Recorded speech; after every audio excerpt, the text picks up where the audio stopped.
요즘에 꽃 피는 봄이 오면 내 곁으로 온다고 말했지. 살기 위해서 갔던 일터가 죽음의 장이 되어서는 절대로 안 됩니다. 얼마 전 이재명 대통령이 산업재해 사고의 심각성을 강조하면서 한 말이지요. 안전 조치를 어기면 정부가 강력한 처벌을 할 수 있다. 이래 경고도 했는데요. 현장에서는 어떻게 진단하고 있을지 이야기 나눠보겠습니다. 네, 민주노총 부산본부 강기영 미조직 전략조직국장님 전화로 만나보겠습니다. 안녕하십니까? 예, 반갑습니다. 예, 국장님 반갑습니다. 새 정부가 산업재해나 중대재해 문제에 대해서 강경 대응 기조를 이어가고 있습니다. 부산 역시 이 기조에서 자유로울 수는 없는데 해마다 40명이나 되는 산재 사망자가 발생하고 있다고 하더라고요. 현황 좀 짚어주시죠.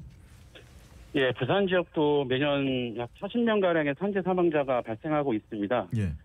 전국 평균과 비교해도 결코 낮지 않은 수준인데 공개된 자료들만 보더라도 2022년에는 38건에 37명의 노동자가 사망했고요. 예. 23년에는 40건에 40명, 24년에는 33건 발생했고 35명이 사망했습니다. 한 달에 3명 이상은 중대재해 피해로 집으로 돌아오지 못했다는 얘기입니다. 예. 올해의 경우 1월부터 해서 7월까지 나온 자료들을 보면 15건에 20명이 사망을 했습니다. 원래 중대재해를 업종별로 좀 분류를 해보면 예. 건설업 4건, 제조업 6건, 기타 사업에서 5건이 발생했습니다. 이전 시기 통계를 보더라도 건설업, 제조업, 조선항만업 등에서 중대재해가 많이 발생하고 있으면 특히 규모가 작은 하청 중소건설사 현장에서 중대재해가 집중되는 경향이 있습니다. 예. 올해 포스코 ENC 공사 현장에서 4명의 사망자가 발생하자 대통령이 직접 건설업 면허 취소 검토까지 지시했었지요. 이후 부산의 기업들도 안전 강화 구호를 외치고 있던데 부산 현장에서 변화가 조금이라도 있는지 이런 거 좀 여쭤보고 싶습니다.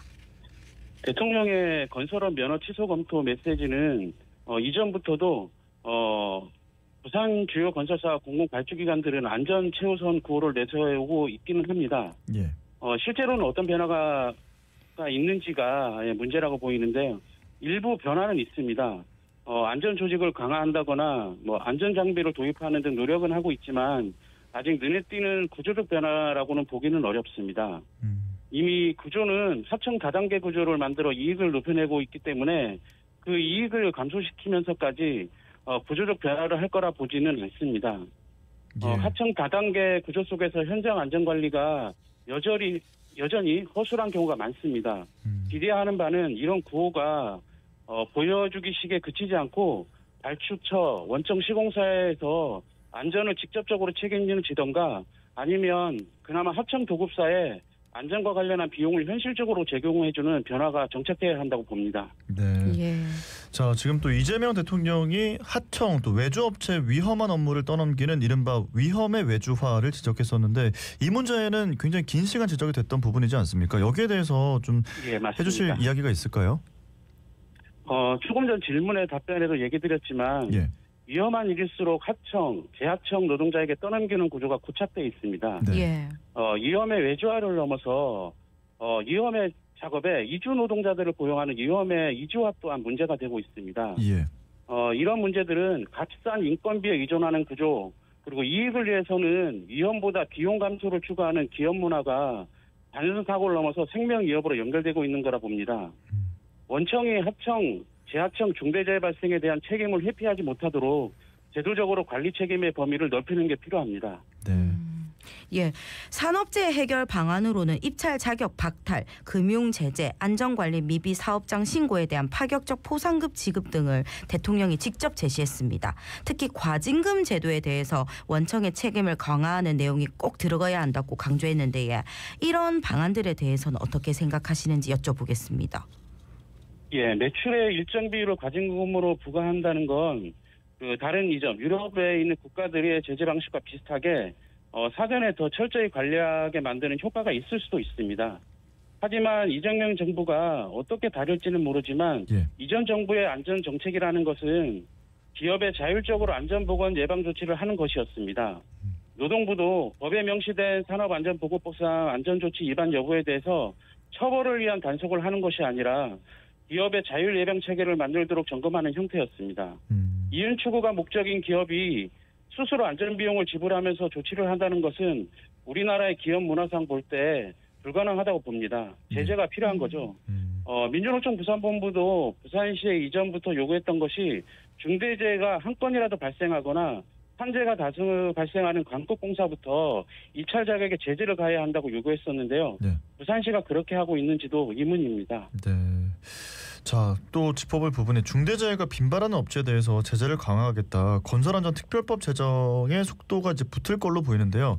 안전관리 의무를 위반해서 인명사고가 발생했다. 그러면 매출의 3%까지 과징금을 부과하는 내용이 담겨 있습니다. 건설업계가 이 부분을 굉장히 좀 유심히 지켜보고 있는 걸로 알고 있는데 어떻습니까? 예, 건설안전특별법은 저희 민주노총 건설노조에서 지속적으로 요구했던 법안인데요. 예. 건설안전특별법은 기존의 사교 책임이 하청 시공사나 안전관리자 등에만 전가되는 구조적 문제를 해결하기 위해서 공사에 참여하는 모든 주체, 즉 발주자, 설계자, 시공사, 감리자 등의 안전관리 책임을 분명하게 부여하는 것이 주 방향입니다. 네.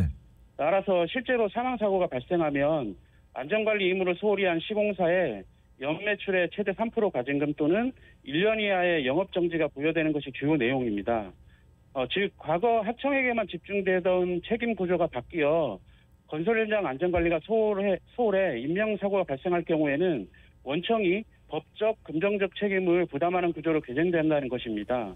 하청에게 직접 과징금을 부과하는 구조는 아니며 원청이 주요 책임을 지는 구조이기는 하지만 하청 또한 원청의 일감을 받아 운영되어야 하기 때문에 원하청 모두 건설사는 긴장할 수밖에 없을 것으로 보입니다. 예. 그리고 구조적 원인 개선보다 처벌 위주 정책에 집중돼 있다는 지적도 나오고 있는데 여기에 대해서는 어떻게 생각하십니까? 예, 앞에서도 말씀드렸지만 중대재해처벌법이 시행된 이유만 보더라도 윤석열 정부는 기업들의 요구대로 중대재해처벌법을 바꾸기 위한 절차를 추진해 하고 있었습니다. 기업의 자유예방 정책을 핵심 정책으로 추진하면서 위험성 평가를 주요 방법으로 추진했었습니다. 예. 과연 기업이 위험성 평가를 제대로 했을까요? 서류는 완벽하게 만들어 놓지만 실제 필요한 위험성 평가는 진행되지 못한 게 현실이라고 봅니다. 기업의 자율 예방 정책으로 중대재해가 감소했던 것도 전혀 아닙니다. 민주노총이 많은 노동안전보건단체들과 함께 일하다 죽지 않는 안전한 일터를 만들기 위해서 중대재해 기업처벌법을 만든 이유도 그전부터 기업 스스로에게 안전을 맡겼더니 수많은 노동자들이 살아서 퇴근하지 못하는 사회가 만들어졌기 때문입니다. 예. 산업안전보건법으로는 안전관리 책임자만 처벌받으면 끝나버리기 때문에 기업의 대표는 안전관리를 최우선 과제로 해결하지 않았던 겁니다. 그래서 중대재해 기업의 대표를 처벌하는 강력한 법을 통해서라도 안전관리자가 아닌 기업의 대표 처벌을 통해 안전한 일터를 만들어야겠다는 의지였습니다. 네. 그런데 이런 지적들이 나오는 것은 전혀 다른 방향이라고 생각합니다. 네. 자, 이제 경영 책임자 원청 업체를 처벌할 수 있도록 한 게 중대재해처벌법인데요. 이 중대재해처벌법이 시행된 이후에도 산재 사망자가 계속 발생을 하고 있습니다. 국장님은 왜 이런 현상이 나타난다고 보고 계실까요? 간략하게 얘기 드릴 수 있는 거는 첫 번째는 하청 다단계 현장의 구조적 위험이나 공기 단축의 압박 그리고 저가 수주의 현실이 전혀 개선되지 않았다는 것입니다. 그래서 네. 건설 현장에 기본적인 이 구조적 문제가 우선 해결이 돼야 되는 게 좀 필요하고요. 예. 두 번째는 원청의 대표들이 현장의 안전을 위한 비용의 지출보다 처벌을 피하기 위한 법률적 비용에 더 많이 지출을 하고 있는 게 현실입니다. 원청 기업은 중대재해가 발생하면 대규모 로펌의 비용을 지출하면서 처벌을 피하기 위한 최선을 다합니다. 그 노력을 만약에 현장의 안전 문제 개선에 투입했더라면 현장의 안전도는 더 높아지지 않았을까요? 그렇게 생각합니다. 예. 세 번째는 네. 또 열악한 작은 사업장의 문제입니다. 작은 사업장에서 중대재해가 많이 발생합니다. 따라서 정부의 정책 또한 작은 사업장의 안전비용 지원 수준을 높이는 방향에서 추진되어야 합니다. 현재 50인 이상 기업별로 의무화되어 있는 산업안전보건위원회를 작은 사업장들이 모여있는 지역에 기업과 노동자들이 함께 구성해서 안전에 대한 문제를 논의할 수 있는 지역 산업안전보건위원회를 제도하는 것과 그리고 작은 사업장 여러 개를 관리하는 공동안전관리자 제도를 더 확대하는 것도 하나의 방법이라고 보여집니다. 네. 예. 그리고 부산의 첫 중대재해처벌법 위반 혐의를 받고 있는 한 건설사가 위헌 법률 심판을 제청했습니다. 그러고 부산지법이 이 제청을 받아들였지에 법원이 직접 중대재해법에 대해 위헌 여부를 판단해달라고 청구한 거는 법 시행 이후 처음 있는 일이었는데 헌재가 어떤 결정을 내리느냐에 따라 향후 중대재해법 자체에 큰 영향을 미치지 않을까 싶습니다. 예, 맞습니다. 부산지법의 제청 결정은 법 시행 이후의 첫 사례입니다. 헌재가 어떤 결정을 내리냐에 따라서 향후 중대재해처벌법 자체에 영향을 미칠 것으로 보입니다. 어떠한 결정이 나더라도 기업은 계속해서 중대재해처벌법을 무력화하기 위한 모든 수단과 방법을 동원할 것으로 보입니다. 네. 하지만 중대재해처벌법 위헌 법률 심판 제청은 지난 2022년 2월에 10명의 노동자가 유해화학 물질인 트리클로로메탄에 노출돼서 독성 간염이 발병했던 경남의 두성산업에서 신청해서 기각 판결을 이미 받았던 결과가 있습니다. 네. 헌재는 유형 결정을 하지 않을 거라고 보여지고요. 네. 부산지방법원의 결정이 문제가 있는 것이라고 보여집니다. 네. 예. 자, 마지막 질문을 드려야 될 것 같습니다. 지금 정부의 강경 대응에 대해서 일각에서는 이런 우려의 이야기도 하더라고요. 중대재해가 발생할 때마다 전국의 현장이 중단이 되는데 이렇게 되면 오히려 공사기관 압박을 부추겨서 산재를 유발할 수도 있다. 뭐 이런 이야기도 하던데 여기에 대해서는 어떤 생각을 갖고 계실까요?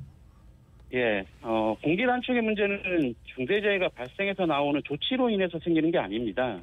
공기단축은 이미 기업의 구조상, 건설 현장의 구조상 계속 발생하고 있는 문제고요. 네. 공기단축이라는 문제 또한 중대재해가 발생하는 중요한 원인 중 하나입니다.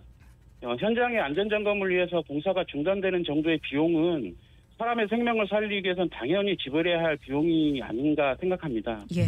사람의 생명보다 이익을 추구하는 기업이 노동자들의 피와 땀, 생명을 희생시키면서 키워왔던 기업이나 할 수 있는 말도 안 되는 소리로 보이고 앞으로는 더 이상 안 된다라고 말해주고 싶습니다.